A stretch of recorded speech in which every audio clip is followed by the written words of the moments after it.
Salve, salve, doutores! Sejam bem-vindos de volta ao canal do Doutor Dinheiro. E hoje nós vamos fazer um vídeo diferente. Eu vou começar a abordar algumas coisas sobre as leituras que eu faço. E hoje eu vou falar um pouquinho sobre esse livro aqui, ó, A Psicologia Financeira, do Morgan Housel. O que acontece? Esse livro ele foi escrito ali durante a pandemia, né? Ele começou a ser escrito um pouco antes, mas foi incrementado durante a pandemia e foi lançado em 2021. É um livro que traz, uma das ideias principais dele é entender o comportamento humano frente ao dinheiro. Então, assim, a gente consegue analisar as emoções, o comportamento frente ao dinheiro. E uma coisa que, logo no início, né, um dos capítulos dele, que ele fala exatamente aqui, se eu não me engano é o primeiro capítulo. O primeiro capítulo dele, ele fala sobre... Ele bota assim, ó, ninguém é maluco. Se inscreva no nosso canal. Ninguém é maluco. Suas experiências pessoais com dinheiro respondem por mais ou menos 0,00001% do que acontece no mundo, mas por cerca de 80% da forma como você acha que o mundo funciona. Então, as nossas experiências influenciam muito pouco no que acontece ao nosso redor, mas na nossa cabeça a gente acredita que faz o total sentido. E uma coisa que eu separei aqui dele aqui, tá na página 31, ele fala o seguinte: toda decisão financeira que uma pessoa toma é fruto da informação que ela tem à disposição no momento. Essas pessoas podem estar mal informadas, podem ter informações incompletas, podem ser ruins em matemática, podem ter sido convencidas por propagandas enganosas. Podem não ter a menor ideia do que estão fazendo. Podem ter avaliado mal as consequências de suas atitudes. Tudo é possível. Mas cada decisão financeira que uma pessoa toma faz sentido para ela, única e exclusivamente para ela. Então, isso me fez assim, pensar que realmente ninguém é maluco. Né? Às vezes a gente fala assim, por que você está colocando seu dinheiro aí? Por que você está investindo aí? Isso melhorou até a minha ideia quando eu estava fazendo atendimento. Né? Porque às vezes eu não entendia, às vezes eu levava para o pessoal, às vezes eu passava aquilo ali para a pessoa e aí a pessoa não fazia. E a gente falava assim, cara, não é possível, tá mostrando por que está acontecendo, por que o problema está acontecendo e a pessoa não acorda. Então, isso mudou também a minha experiência, como eu lidei com isso. Eu li esse livro um pouco depois dele ter saído, né? E assim, hoje eu acabei relendo ele há uns 3 meses atrás, que eu sempre volto para ler, porque eu sempre tenho... Todo livro que a gente lê, a gente tem um retrato diferente do livro, né? a cada leitura, porque a gente tem também uma história de vida. E a nossa história de vida vai mudando, né? Tudo muda. E aí a gente vai tendo um retrato diferente das coisas e é sempre muito bom fazer leitura de livros em diferentes estágios da nossa vida. Uma segunda coisa que ele trata bastante aqui é a importância do tempo, que você dá tempo aos investimentos. Coisas que as pessoas não costumam fazer hoje. As pessoas não querem dar tempo a nada, as pessoas querem ficar rico, querem ganhar dinheiro o mais rápido possível. E quando a gente fala em investimento, isso não é realidade. Isso não é realidade. Então é importante dar tempo ao tempo. Uma coisa também que ele trata é a questão do risco, né, e as previsões. Esse livro trata exatamente sobre isso, sobre a questão de você analisar o risco e as previsões que a gente vê por aí acontecer.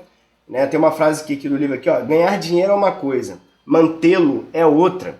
Isso é uma coisa que eu sempre falo com as pessoas.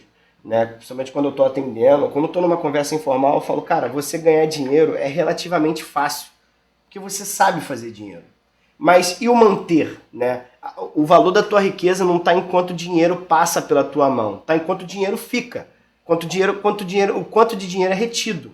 E às vezes a gente não entende isso, mas a realidade é essa, é o quanto de dinheiro que a gente consegue reter.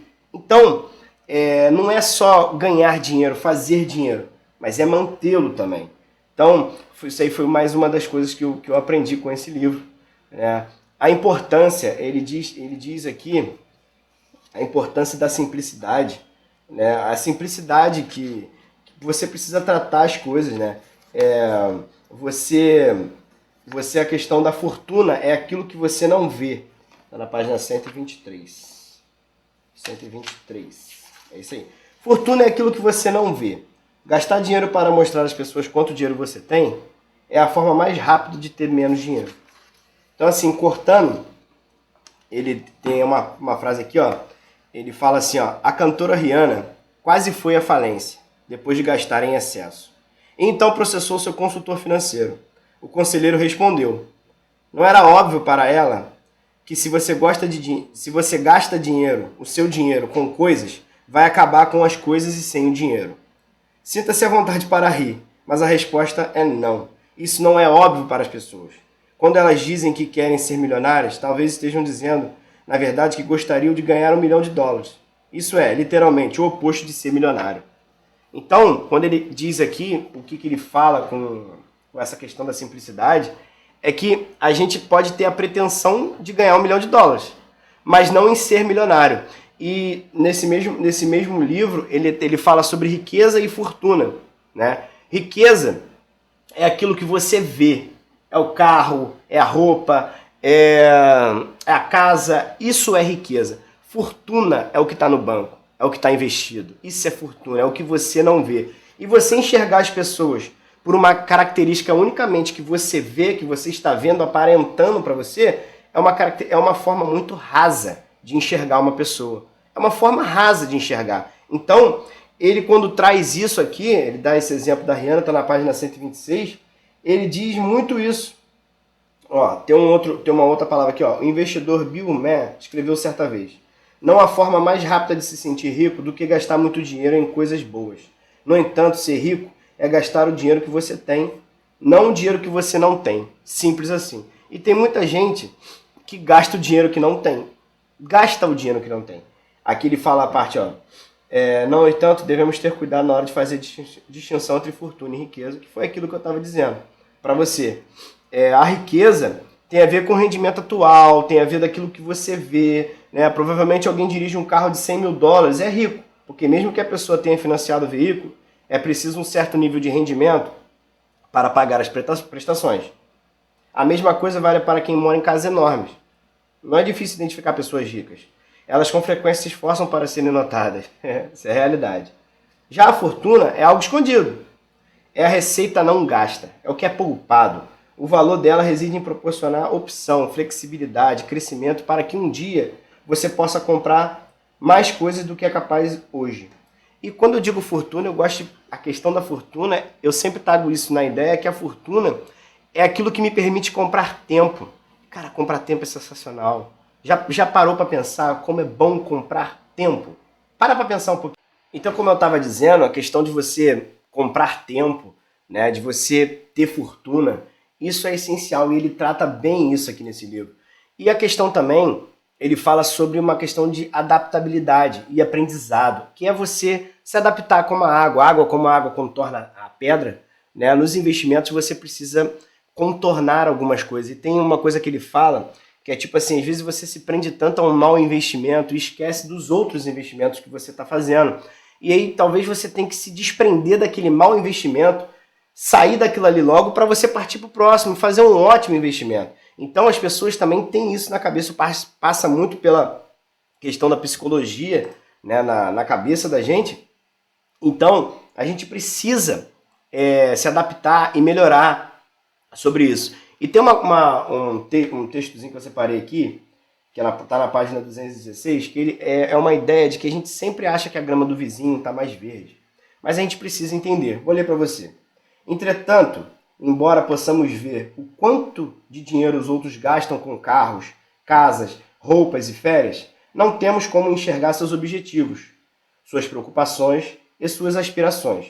Um jovem advogado que pretende ser sócio em um escritório de advocacia de prestígio pode precisar manter uma aparência que eu, um escritor que pode trabalhar de moletom, não tenho necessidade de manter. Então, você pega aí um jovem advogado, ele tem que estar de terno, na beca, tem que estar bem fino. Agora o cara que é escritor, ele pode estar de moletom, bonitão, na casa dele, sentado no sofá. Então é isso que ele está querendo dizer. Porém, aí ele vem, se as compras dele definirem as minhas expectativas particulares, sigo o caminho rumo à decepção, porque estou gastando o mesmo dinheiro sem receber o impulso na carreira que ele recebe. Então suponhamos que você precisa andar de terno, você não precisa andar de terno, você tem que andar porque você gosta de andar. Mas você não vai ter o mesmo impulso que ele está tendo ali. E aí, não é nem mesmo uma questão de estilo. Estamos simplesmente jogando jogos diferentes. Levei anos para entender isso. Então a realidade é essa. Às vezes você está olhando só a grama do vizinho. E você, às vezes, está jogando jogos diferentes. Vocês estão em ambientes diferentes, disputando coisas diferentes. E você acha que simplesmente está correndo igual ao vizinho do teu lado. Eu canso de falar isso, eu canso de dizer isso para as pessoas. Às vezes a gente quer medir os nossos passos com os passos de outras pessoas. Mas nem sempre isso é a realidade. Né? Às vezes a pessoa está no passo 10, no passo 15, no passo 20 e você está no passo 1. O meu canal no YouTube está no passo 2, talvez, já tenha passado do passo 1, mas não está no passo 10, no passo 15, igual outros canais por aí. Então eu preciso me policiar para eu não me frustrar. Então, isso é muito importante, você aprender isso. E aí ele deixa um finalzinho, a lição aqui é que poucas coisas são mais importantes quando se trata de dinheiro do que entender seu próprio horizonte de tempo. Voltando aqui a mais uma fase que ele fala sobre o tempo. E não se deixar influenciar por ações e comportamentos de pessoas que jogam um jogo diferente do que você está jogando. Minha principal recomendação é fazer um esforço para identificar qual jogo você está jogando. Cara, isso é sensacional. Isso é surreal, né? Você analisar, você prestar atenção no jogo que você está jogando, né? Talvez, né, uma coisa que eu só tenha uma crítica a fazer ao livro, né? Ou não é o autor, não é uma crítica, assim, uma crítica que podemos dizer que seja ruim, mas é que só pelo simples fato de ele não gostar de escolher os próprios investimentos. Ele prefere investir em fundo de índice, ele prefere investir em renda fixa. Talvez seja por morar em um outro país, morar num país, nos Estados Unidos tem muito essa questão de fundos de baixo investimento, de baixo custo, se eu não me engano, desculpa o termo, de baixo custo, e aí talvez seja mais fácil realmente se preocupar na forma de você só colocar o dinheiro e confiar que o gestor vai fazer um bom trabalho. Só que aqui no Brasil, a gente tem uma dificuldade com esse tipo de investimento. Os fundos aqui são caríssimos, né? Tem alguns fundos de baixo custo, mas a maioria dos fundos cobram taxas caras, taxas caríssimas.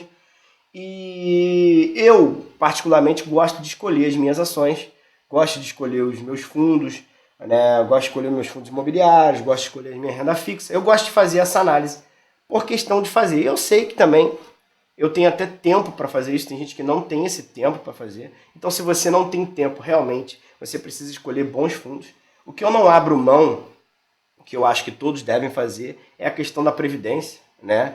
Tanto a questão da previdência social, que é o INSS, assim como a previdência privada. Acho que todo mundo deve ter uma previdência, né? Por mais que tenha juros, por mais que tenha alguma taxa de administração, mas eu acho que você deve ter, porque é uma forma que você tem de guardar dinheiro e sem ter aquela tentação de segurar o dinheiro, de pegar o dinheiro, né? De gastar o dinheiro. Então eu acho que essa seria mais ou menos a minha ideia, né, em relação a isso. E cara, esse livro, se você puder adquirir para poder ler, compre, porque é um livro excelente, é um livro muito bom, te faz entender muitas coisas, muitos contextos. Os primeiros capítulos são de explodir a cabeça.